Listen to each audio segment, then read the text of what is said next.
প্রতিদিন update news পেতে চ্যানেলটিকে নিচ থেকে সাবস্ক্রাইব করুন। আসসালামু আলাইকুম। নাটক করে আটক হলেন পরমণি। বাংলাদেশের শোবিজের তারকাদের আরেকটা ধাক্কা এলো। চিত্রনায়িকা পরীমণি আজ আটক হলেন।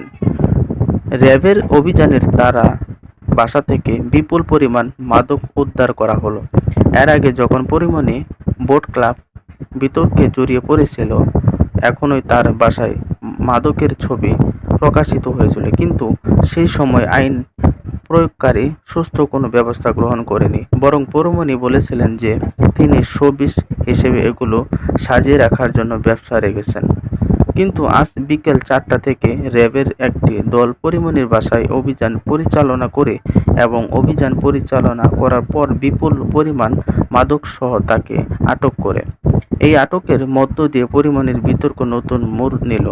উল্লেখ যে ঢাকায় চলচ্চিত্রের অন্যতম নায়িকা পরীমণি এক ধরনের উচ্ছৃঙ্খল জীবনযাপন করতেন। তার ভিতরে একটা ডেমকেয়ার ভাব ছিল, কিন্তু গত জুন মাসে বোট ক্লাবের একটি ঘটনায় তিনি আলোচনা কেন্দ্রে আসেন। বোট ক্লাবের একটি ঘটনার পর তিনি ফেসবুক লাইভে এই ঘটনার বিচার চান। তিনি অভিযোগ করেন যে সেখানে তাকে জোর করে মদ খাওয়ানো হয়েছে এবং ধর্ষণের চেষ্টা করা হয়েছে। এরপর তিনি সাভার থানায় গিয়ে বোট ক্লাবের সভাপতি এবং আরও কয়েকজনের বিরুদ্ধে ধর্ষণের চেষ্টা এবং হত্যা চেষ্টার অভিযোগে মামলা করেন।